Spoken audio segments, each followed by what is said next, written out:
Now stay tuned to the following radio broadcast. You're listening to the Victory Station, AM 1360. We're glad you chose us. Thank you. It's Impact with the Florida Star, the largest, oldest, and most read African-American newspaper in Northeast Florida and South Georgia. And now, here's the host, the publisher of the award-winning Florida Star, Clara McLaughlin. This is Opio, man. I got a great show lined up for you today, right here on Impact. I'm speaking with activist Brother Kwabena. He's an engineer and a DJ, a Pan-Africanist. He's simply disgusted with the vile, vulgar, and violent content of the music that is specifically targeted towards African children. He works with Clear the Airways Project and many other movements and organizations working to put an end to the audio assault, rape of the minds of the masses via these what we call ratchet radio stations. How you doing, brother? I'm doing good, brother. Man, I'm doing very good. How are you? I'm doing well. And man, I tell you what, those of us who know activism, those of us who know the importance of black radio in activism will know this name.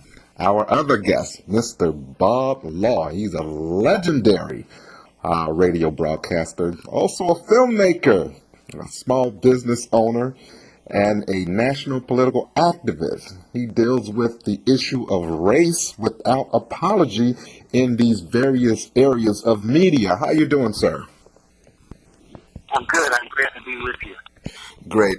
Let's open up a little bit, Brother Kwabena. Tell us a little bit about what you do and the project that you're working on right now. We just, for a while, have been noticing a shift, and it's been a while now, in the music being played on the radio. Being into music all my life, just never would have thought that it would get to this point. And so we've been working on this for 7 years with the Clear the Airways Project and other movements and organizations that have been fighting this blackness for a while. And we really got doubled up in our organizational efforts when we, after the killing of Hadia Pemberton, if you all remember, the young 14-year-old who went to the inauguration to sing.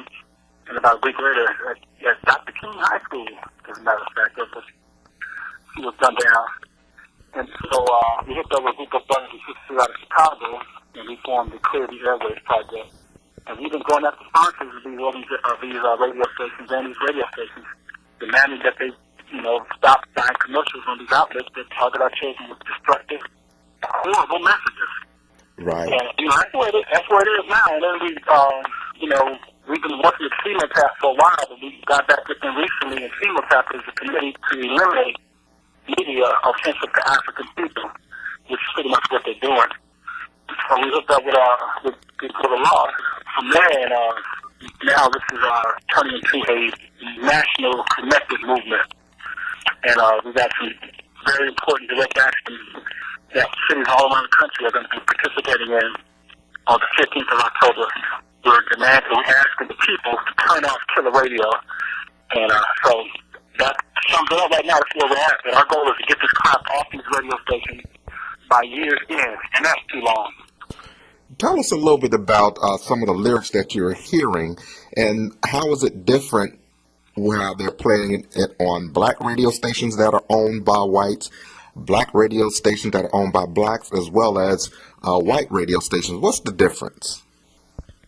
Well, the difference is that they're talking to Jacksonville because this data was gathered pretty much by Do Better Now out of Jacksonville. When we found out the Clear Channel station in Chicago, what they were known as then, now they're camouflaging themselves as iHeart. Well, they have 8 radio stations they control in Chicago, and one for young Europeans and one for young Africans. The one that targets young Europeans is called KISS. He gets one violent reference, while the one targeting young Africans, WGCI, gets 50. It's a 50-to-1 ratio of violence. Bob Law. The question that you were dealing with around what is our concern? See, the concern on one level is this vile and vicious music that is actually teaching black people to hate themselves, hate their women, and to murder each other.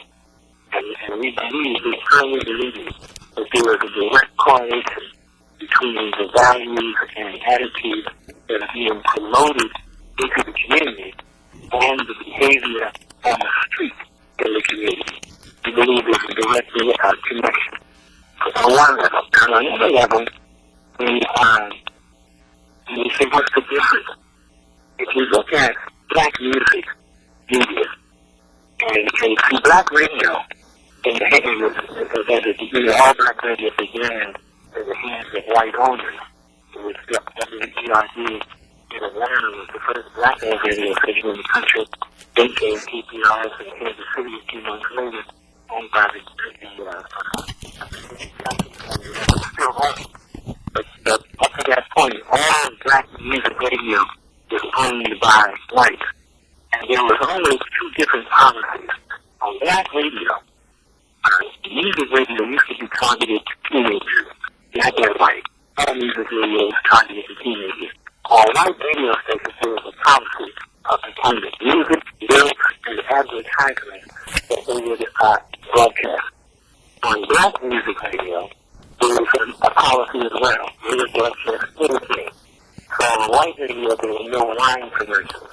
On black radio, there were plenty of wine commercials. There were all kinds of things and scams and products, furniture, and things that were of no real value. The black community has always been targeted for the consumption of devastating ideas and information. And it hasn't changed. So when you look at this on the radio now, and you can listen to what's in the air, if you go to the stations for the program for blacks, they are teaching people to hate each other and to kill each other. If you go to the stations that are programmed for whites, go to the Disney station, programmed for whites. Go to the stations that are programming music for whites. There's no cursing. The black copies don't curse the way they do on black radio. There's no insulting women the way they do on black radio. But their personalities don't say things that are derogatory or insulting to women. And the lyrics don't at all urge people to kill each other. That is for black radio only. So the black community and black youth have been targeted by the music stations, by the program directors, and by the sponsors to have been targeted for the consumption of ideas, values that are destructive and anti-black, anti-women, and anti-life itself. So we have gone to the sponsors. I've had conversations with people from McDonald's. They are some of the primary sponsors of this kind of radio. Probably I've had conversations with them. We've had conversations with people at the radio stations. They refuse to make any alteration in their format. And the sponsors refuse to withdraw any of their money. So we have to move from going to the stations and appealing to their integrity, and then going to the sponsors and appealing to their integrity. Once we discover that they have no integrity, then we have to turn to our people. And then of course happens on October 15th, they are asking everybody, all people of integrity, turn off color radio and shut it off until the radio stations make adjustments and begin to play more of the music that comes out of the black experience in the world, not just killing music. There's a lot of other music still being produced, but the radio stations are literally practicing censorship, and they censor out a great deal of the music that is still being performed. And what they do, they have a format they call today's R&B, classic soul and today's R&B, and they carefully select what they call today's R&B, and they only play old music and artists who are still alive and still performing. And so they censor out music that might be nourishing, music that might contribute to the quality of life in our community the way it has done in the past. So it's up to the community to make some demands and demand to be respected. And it's very easy. Turn up killer radio. Stop listening to music. Stop your teenagers, the children from listening to music that calls black women everything but a woman. Music that teaches gangland. Music that teaches murder. illicit, illegal, immoral behavior. Why would you subject your children and even yourself to that kind of music? And so they're asking people of integrity to turn off killer music and killer radio until the stations and the advertisers make serious adjustments to what they're doing. Now, we know a lot of the information that you're saying, that when you turn on a white radio station that play kind of the same music, whether it's hip-hop or top 40, R&B, if it's a white station, you're right, they don't play certain things, and the DJ is not ratchet. But when it comes to the black radio station with the black DJs that's owned by whites, let's say Clear Channel, they're allowed to basically say anything, the curse words, and so on. Why haven't the people spoken out about this up until this point yet? Well, some people have spoken out. That's why I probably won't see it. We raised this issue a few years ago with the Turn Off the Radio campaign. People have spoken out. But what happens, I believe, is that injustice and inequity, contradictions become normalized. There's oppression is terrible. Slavery is terrible. But the only thing worse than slavery is becoming adjusted to it. And what's happening in our community is that we have become adjusted to injustice. We have become adjusted to people disregarding and disrespecting us. So they use the N-word, a term invented by people who disguise us to describe a state of wretchedness. We now find black folks using the N-word regularly because the contempt for black people has become normalized. And once the oppressor can get inside your head, the rap group Dead Prez was part of the Turn Off the Radio campaign a few years ago. And they had a song that some of the lyrics said that when you be careful, because when you listen to the radio, it's like putting on a blindfold. Somebody is now leading you around. And if you're be put on a blindfold, if you're not careful, you'll be subject to mind control. So, and I believe that is what has happened. People are listening to music, they're looking at videos, they're looking at images in magazines, they're looking at television programs, where almost all the television programs show black women, hoochie mamas, and harlots. Almost all of them. The housewives are everywhere. They like the men and basketball. They are dressed and paraded around the screen as harlots. And that then becomes normalized as young women watching that, and watching the women in videos begin to identify it and accept that as normal. If you look at country western videos, for instance, all the women in the country western videos, including the singers, keep their clothes on. The only music videos that the women take off their clothes are black music videos. Beyonce takes off her clothes. She's literally turned into a stripper and does a striptease act. Someone walks out on stage as a stripper. And so does everybody else. The music, and so what happens is that people are not offended by that. The music at that time was critical of Beyonce being paraded out like that, and in the street they call it being turned out. It was critical of Beyonce being turned out and challenged her husband for how you let it happen to your wife. A lot of people who said, that's all right. Leave her alone. What is he talking about? Because the degradation of black women has become normalized. So we are willing to accept it. And that is what we are challenging. We are challenging these ideas that the enemies of our people have normalized among our people. Do you know what media received the first Eagle Award by the Jacksonville Sheriff's Office for being the most factual? The Florida Star. Do you know which media solely addresses issues of concern for African Americans? The Florida Star. Do you know which which media carries local, state, national, and international news regarding African Americans? The Florida Star. Do you know the only media that carries a special section for our youth at home and the schedule for 3 black television networks? Now you know the Florida Star. Northeast Florida's largest, oldest, and most read African American newspaper, serving since 1951 in more than 200 locations. The Florida Star. News you can use, news you can trust. The people's choice, striving to make a difference. Subscribe today. Call 766-8834. That's 766-8834. Pick up the Florida Star at over 200 locations, or to have it delivered, call 766-8834. The Florida Star, speaking truth to power. Now, I just saw a video, I think it was last week. The song comes on 100 times a day. It's called Needed Me by Rihanna. I saw the video for the first time last week, and I saw breasts.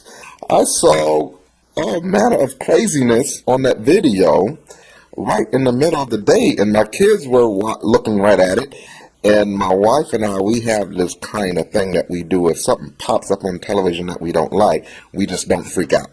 And what we do, we turn it into a conversation where we just begin, dogging it. We begin saying things that, the good people don't do these type of things, or turn it into a real good teaching moment without losing our cool to the children.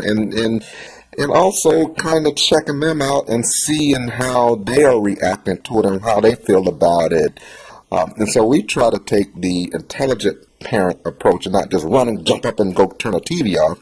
But at the same time, a little later, as we kind of deal with it, we smoothly just kind of turn the channel in order for us not to appear shocked, which sometimes drive children to wanting to see more. It seems like the thinking is, well, these are black people. That's their culture.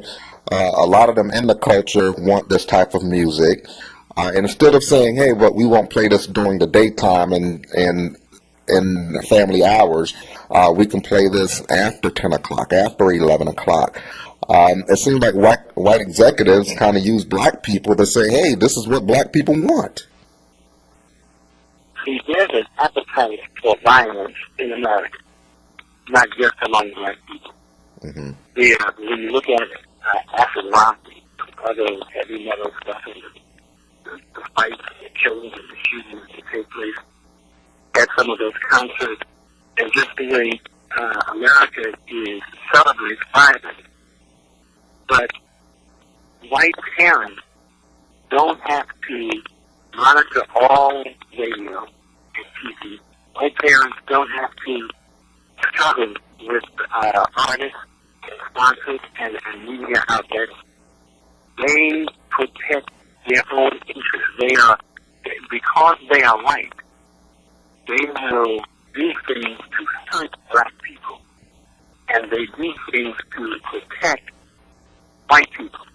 And to protect white privilege and to protect white advantage.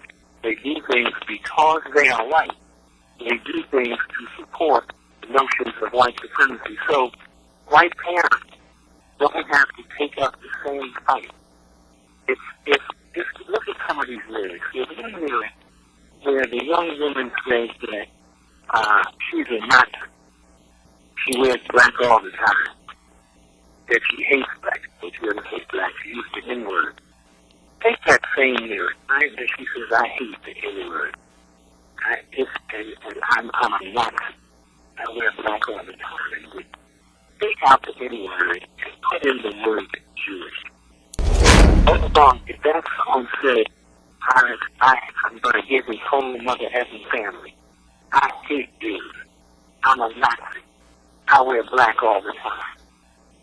The Jewish community would not have to struggle with the radio station or McDonald's to get them to pull off their commercials or to take that record off their air. They wouldn't have to struggle.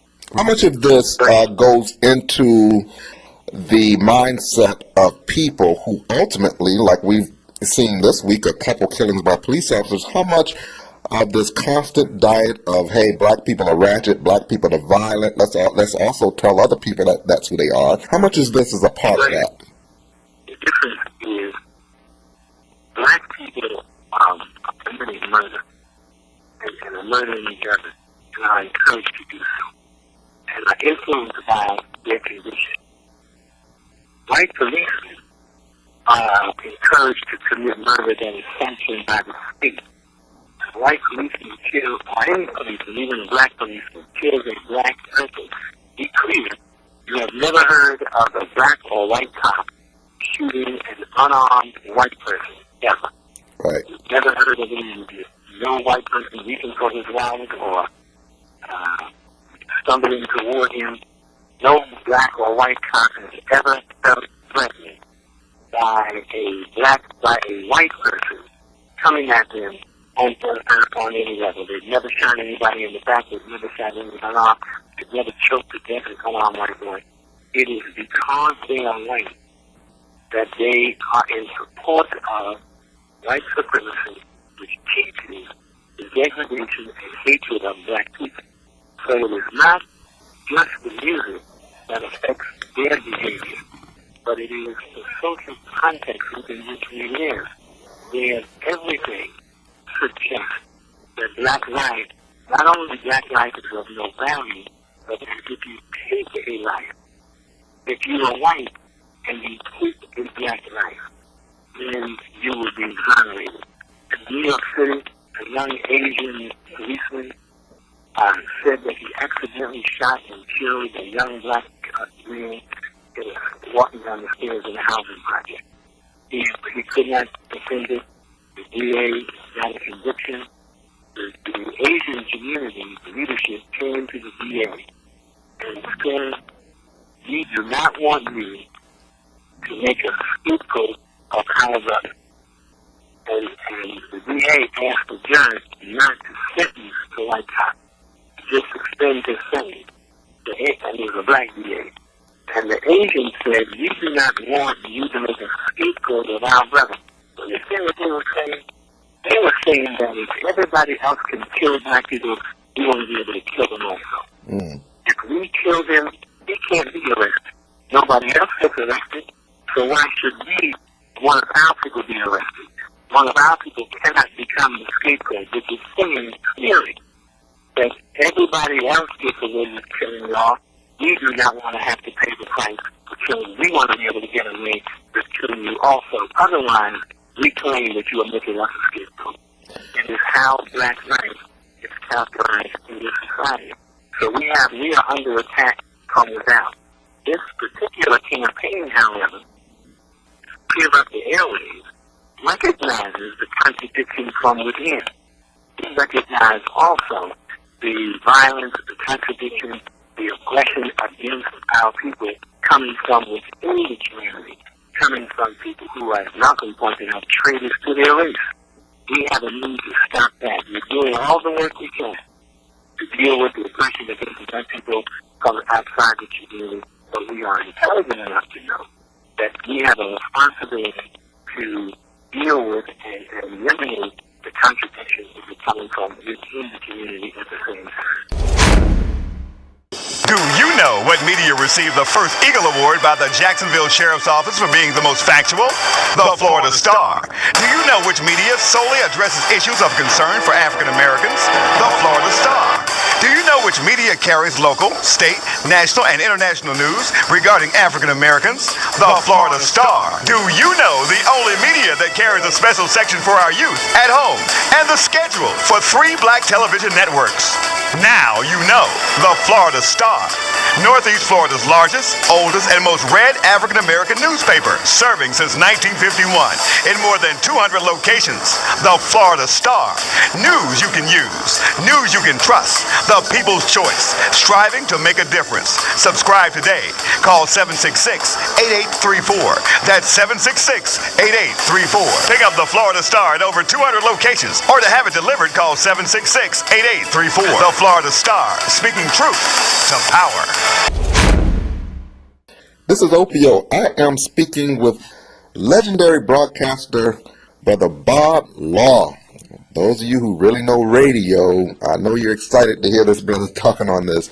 And also, just an incredible activist, Brother Kwabena. I've seen him on social media out in front of McDonald's with these big old signs by himself. And those of us who are in the struggle, we've been these type of events and many times where you're the only one out there. But we understand that this is a calling. And so when it's just a few, so little things mess up when you just got a few good people out there doing the work. And this is what Brother Kwabena is about. Tell us a little bit more and who, what, when, where, why on the Turn Off the Radio project again before I let you guys go. Okay. In the very update, it is a struggle for the minds, the hearts and minds of our people. We can't move forward if our thinking is convoluted, if we are backward, if we are engaged in self-destructive behavior. We can't move forward. We can't get our people to do things that are usually in their own best interest in any other area. We can't get them to vote in a way that might make a difference. We can't get them to pursue reparations. We can't get them involved in struggling to improve the quality of education. We can't fire up our communities because their minds are confused and convoluted and corrupted. And this media is the process by which mind control is being practiced. So people are sitting in front of television, looking at videos, movies, and movie theaters, and looking at movies. There aren't many people who have noticed how often movies with black folks make fun of black women. I just saw a movie on TV, last night. It looked like it was a copy of the old movie Car Wash. This movie was Car Wash. And in the movie Wash, the black women that I saw were characterized as harlots, one of them. Then they had a real heavy sister come and sit down next to the brother who, I guess it was David Gray, Dr. Gray, and sit down next to him on the bus and squeeze up on him and push his face up against the window.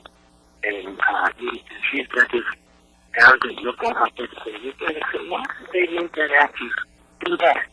But what is the point of always making fun of black women? If she sits down, everybody in the theater is going to start laughing at her appearance and her size. The mindset of our people is what is at stake. We have to begin to push back against wickedness. And we have to begin to reclaim the hearts and minds of our people. We have black people who, there was a time when we called each other brother. Now they call each other dog or son, but not brother anymore. We used to call black women sister. Now they call them shorty. And all kinds of other names. Because the oppressor is inside their head. And once the oppressor is inside your head, the oppressor doesn't even have to be present. You will do destructive things to yourself. Part of Jerusalem explained that in the Education of the Negro, whereas Fanon explains it in the Record of the Earth. Probably I'm making the comments of quote from Steve Ego, which is absolutely true. One of the most powerful weapons that the enemy has. It's the most powerful weapon that the oppressor has is the mind of the oppressed.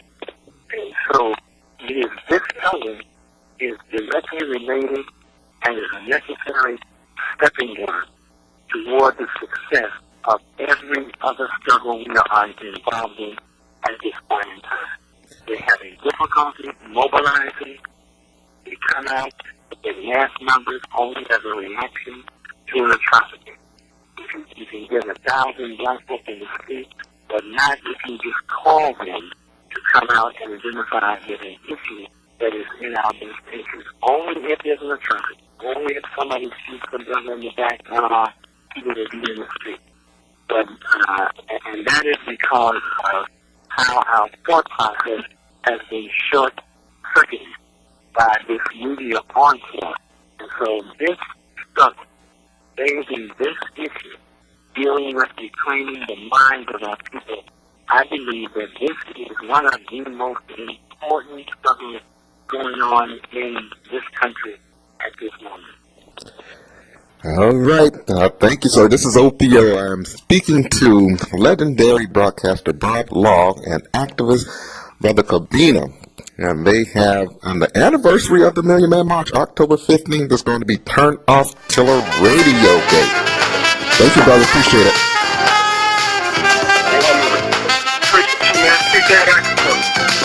All right, y'all. This is Opio. Thank you for tuning in another episode of Impact. We will be uploading this interview on Star TV 18.2, Bold, Black, and Beautiful TV.